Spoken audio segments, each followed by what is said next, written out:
नमस्कार मैत्रिणींनो, माझ्या मराठी यूट्यूब चॅनलमध्ये परत एकदा आपलं सगळ्यांचं स्वागत आहे. मनाशी हितगुज मी हे नावच असं ठेवलेलं आहे की आपल्या मनाशी आपण विचार करून नीट निर्णय घेऊन आपण मग कुठलंही कार्य करायला घेतलं तर ते यशस्वी होतंच. कारण आपल्या इतका परीक्षक स्वतःच परीक्षक उत्तम असणं याच्यासारखी दुसरी गोष्ट नाही आहे. दुसरी कोणीही व्यक्ती आपल्या मनाचं परीक्षण करू शकत नाही. म्हणूनच आत्मचिंतन, आत्ममनन हे सगळे शब्द आलेले आहेत बघा. आणि आपल्या भारतीय संस्कृतीचा वारसा तुम्हाला माहितीच आहे की किती थोर आहे.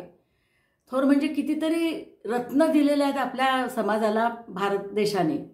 लिस्ट खूप मोठीच आहे, पण त्यांचा मी सगळ्यांचा उल्लेख करत नाही कारण मग व्हिडिओ खूप मोठा होईल. पण हे संस्कार त्यांना कसे कसे मिळत गेले, कसे कसे ते घडत गेले, हा एक विचार करण्यासारखा पॉईंट आहे. तुम्ही म्हणाल की एक भांडं घेईल आणि त्याच्यामध्ये सगळे केमिकल्स टाकून एक रोबोटसारखा व्यक्ती तयार करेल, ते असं होत नाही. मनुष्य प्राणी जो आहे तो आईच्या गर्भामध्ये जो गर्भ राहतो आईला, म्हणजे मातेला जो गर्भ राहतो तेव्हा गर्भसंस्कार पण आपल्यामध्ये महत्त्वाचे आहेत. चांगला मुहूर्त पाहून, आईवडिलांची चांगली तब्येत बघून मग तो गर्भधारण जर केला तर तो गर्भ इतका पुष्ट होतो आणि तो बौद्धिक, वैचारिक, मानसिक, शारीरिक सगळ्यात सुदृढ होतो. आणि अशा सुदृढ नागरिकांचीच आपल्या भारताला गरज आहे हे सगळ्यांनीच दाखवून दिलेलं आहे इतिहासाने. शिवाजी म्हणा, विवेकानंद म्हणा, असे तर बरेच थोर व्यक्ती आहेतच. पण हे दोन नावं मी तुम्हाला पटकन लक्षात येतात. एक विवेकानंदांनी तरुण मंडळीवरतीच ध्यान केंद्रित केलं होतं. शिवाजी महाराजांनी पण तसंच केलं होतं की तरुण मंडळींनी पुढे आलं तरच आपला भारत देश पुढे येऊ शकतो ना. कारण लहान मुलं जास्त काही करू शकत नाही आणि वृद्ध तर शारीरिक कमजोरीने करू शकत नाही. त्यामुळे तरुण मंडळींनी पुढे आलं पाहिजे. आणि शिवाजी महाराजांनी गुरु कोणाला मानलं होतं? रामदास स्वामींना. रामदास स्वामींनी कशावरती भर दिलेला होता? शारीरिक आपलं व्यायाम. ठिकठिकाणी त्यांनी मारुतीची उपासना केली, मारुतीचे मंदिर स्थापन केले. कशासाठी? की मारुतीकडे बघून प्रत्येकाला आपल्या शारीरिक सामर्थ्याची जाणीव झाली पाहिजे आणि मारुतीकडे बघून आपल्याला स्वतःचं सामर्थ्य कसं वाढवता येईल ह्याकडे तरुणांनी लक्ष दिलं पाहिजे. हे त्या काळातलं शिवाजी महाराजांचा दूरदृष्टिकोन बघा तुम्ही. नंतर इंग्लिशमध्ये वेगवेगळे शब्द आले ती गोष्ट वेगळी, पण आपल्या भारतातच इतका खजिना आहे. आणि तुम्ही जर समुद्र मंथन सुद्धा करायची गरज नाही. नुसतं एक इतिहासाचे पानं जरी पलटले तरी तुम्हाला सुंदर सुंदर रत्न बाहेर येतील त्याच्यातनं. मोती, पंचरत्न, नवरत्न, तुम्ही काय म्हणाल, तुम्ही त्याचे मोजणी पण करू शकणार नाही, इतके भारतातले रत्न आपले आहेत. पण मंडळी हे असे एकदम नाही झालेले. मी म्हटलं ना, मातेच्या गर्भात असल्यापासून त्याच्यावरती जो बीजांकुर असतो त्यावरतीच शुद्ध बीजापोटी फळे रसाळ गोमटी, हे तर तुकारामांनी म्हटलंच आहे. याचं कारण हेच आहे की जर तुमचं व्यसनांनी वगैरे शरीर असेल तर त्याच्यामध्ये फळ चांगलं, म्हणजे बाळ चांगलं होणार नाही. काहीतरी त्याच्यात व्यंग राहील, व्याधी राहील. तुम्हाला जर पुष्ट पाहिजे असेल तर तुम्ही सगळंच व्यवस्थित सांभाळून, सगळं बघून, नीट काळजीने केलं तर तुमचं बाळ चांगलं होणारच. आणि बाळ चांगलं झालं की ते पुढे मोठं होत होत त्याला स्वतःलाच आवडणार नाही काही गोष्टी. कारण ते मुळातच त्याचं रसायन असं बनलेलं आहे की त्याला तुम्ही म्हटलं मस्ती कर, पसारा कर, तो करणार नाही. कारण त्याची जाती जी आहे ती कशी आहे? शिस्तबद्ध, सौजन्य पाळणारी.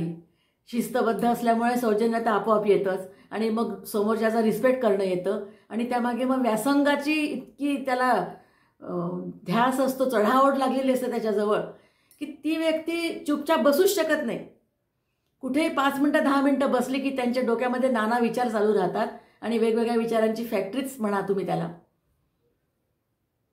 ह्यामध्ये माझ्या नातवाचं उदाहरण आपण देऊ शकतो. तो आहे आता फक्त 12 वर्षाचा, पण त्याचं इलेक्ट्रॉनिक्सचं नॉलेज इतकं फास्ट आहे, सतत त्याच्या डोक्यात काही ना काही चालूच असतं त्याचं. आणि हे आमच्या घरचे बारीक बारीक जे उपकरणं आहेत जे आम्हाला खूप कठीण वाटतात ते त्याला खूप इझी वाटतात. आणि मग आम्हाला कसं इझी करून देता येईल हा विचार करून तो त्याच्यातून आम्हाला सोपा मार्ग काढून देतो. आणि मग येऊन सांगतो, आजी तुमच्यासाठी मी असं करून ठेवलं. अशा वेळेस आपल्याला किती आनंद होतो. म्हणतोच ना आपण, दुधावरची साय दुधापेक्षा जास्त प्रिय असते. तसं आहे ते. मुलाला तर मी ऑलराऊंडर केलंच होतं, पण त्याचा मुलगा त्याच्याही पेक्षा वरचा झाला. बाप से बेटा सवाई म्हणतात त्याप्रमाणे. आणि हे संस्कार, जी यंत्रणा असते किंवा तुम्ही सिस्टीम म्हणा आजकालची, ही इतक्या पटकन होणारातली नसते. संस्कार कसे असतात, घडत घडत घडत माणूस घडत राहतो. एका दिवसात किंवा अशा तो ताबडतोब होऊ शकत नाही की तुम्ही म्हणाल मी 15 दिवस त्याला कुठल्या तरी कोर्सला पाठवतो आणि तिथून त्याला खूप चांगलं संस्कार वर्ग म्हणा किंवा कुठल्या चांगल्या हॉबी क्लासेसमध्ये पाठवून मी त्याला चांगलं करून आणेल. असं वरून तुम्ही मुलामा किती द्या, हो, आतून जर सोनं असेल तर ते सोनंच राहील.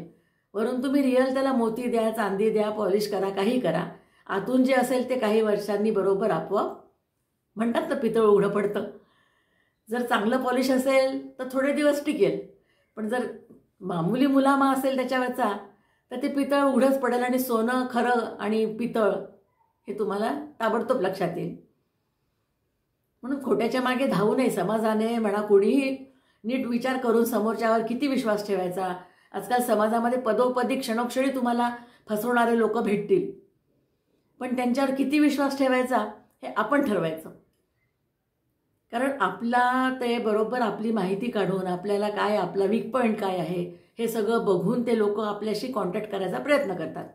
आणि तुम्ही एखाद्या वेळेस कुठेतरी कमी पडले की मग त्यांचं साधतं. मग ते संधी साधू आपला कितीही फायदा करून आपलं नुकसान होतं, पण त्यांचा त्याच्यामध्ये खूप फायदा होतो.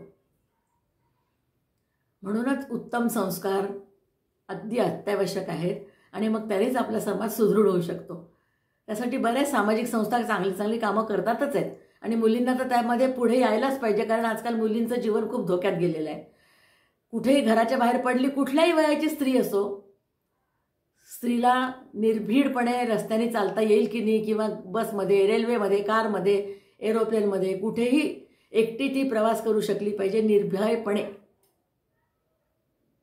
तर आपला समाज चांगला झाला, आपला भारत देश चांगला आहे आपण असं म्हणू शकतो. नाही तर मेरा भारत महान म्हणू, पण त्याच्यातले हे जे व्हॅल्युएबल थिंग्ज आहेत ह्या की संस्कार मुख्य चांगले असले, प्रत्येक मुलावर संस्कार चांगले असले तर तो मग प्रत्येकाशी चांगलाच वागेल. मग तो पोलीस असो, कॉन्ट्रॅक्टर असो, बिल्डर असो, तो चांगल्या घरातला असेल तर तो चांगलाच वागेल. आणि मग त्याचं नाव सगळीकडे होतं की नाही तो बिल्डर खूप चांगला आहे, बरं नाही तो डॉक्टर पण चांगला आहे आणि तो कॉन्ट्रॅक्टर पण चांगला आहे. म्हणजे असं त्रासदायक कोणी त्यांचं वर्तन मानत नाही मग, आणि हळूहळू त्यांची प्रसिद्धी वाढते, त्यांची आपोणच हे उत्पन्न वाढतंच ना मग त्यांचं. म्हणजेच कुठे बेसिक कुठे आहे उत्तम संस्कार.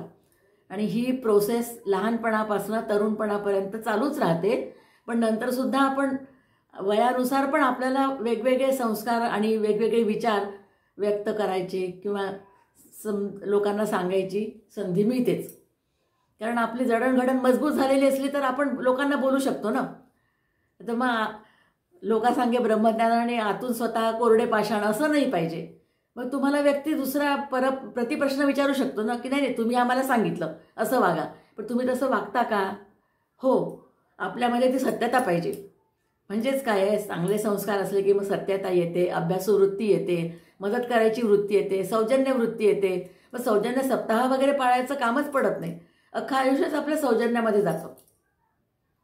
मैत्रिणींनो, कसं वाटलं बोलणं? साधंच बोलली आहे, बोलावंसं वाटलं आज मला म्हणून बोलली आहे.